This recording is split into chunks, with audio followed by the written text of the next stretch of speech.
नमस्कार यशपाल जी, रेबल सदानंद पति rebel foundation से। कैसे हैं आप? अभी उत्तराखंड के दौरे पे हम लोग। आपका 1 मिनट का वर्जन लेना चाहूंगा सर। पूरा मेरे ख्याल से 11 करोड़ हमारे फॉलोअर्स हैं मेरे फाउंडेशन के।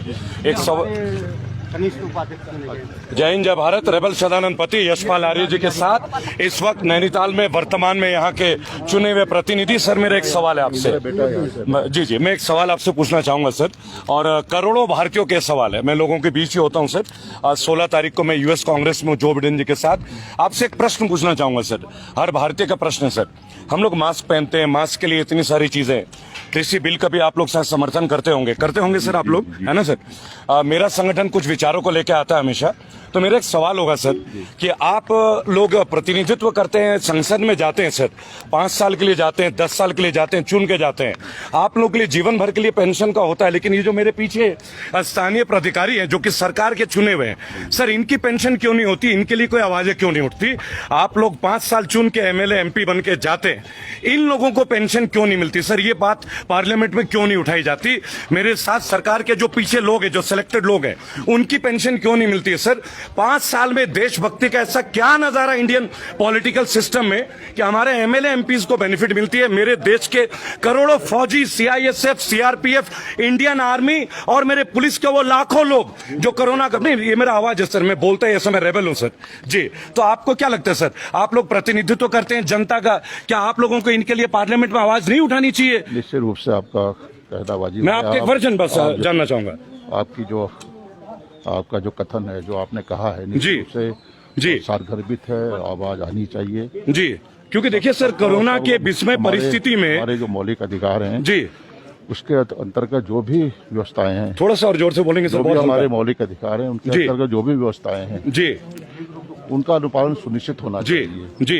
क्योंकि देखिए उनका परिवार भी, किसी फौजी का व्यक्ति का परिवार का अगर कोई परिवार चला जाता है सर, उनको इस पेंशन के ऊपर सर 2 मिनट देंगे सर, जस्ट 2 मिनट जी।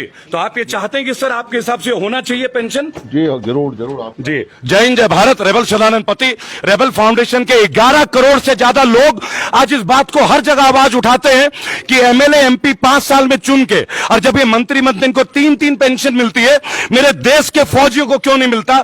सीआईएसएफ के, सीआरपीएफ के लोगों को क्यों नहीं मिलता?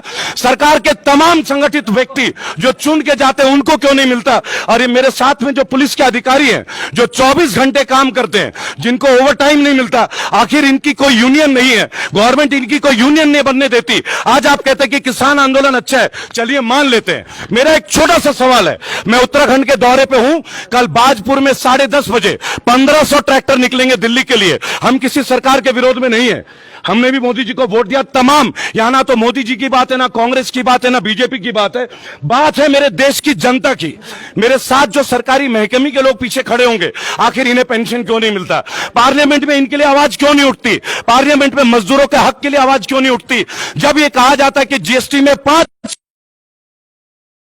शव यात्रा में लोग जाते हैं और वो लेंटर गिरता है, 25 लोग जो है अकाल मृत्यु के शिकार होते हैं, फिर उनके घर वालों को 2 लाख का मुआवजा क्यों देता है? क्या ये गलत नहीं है?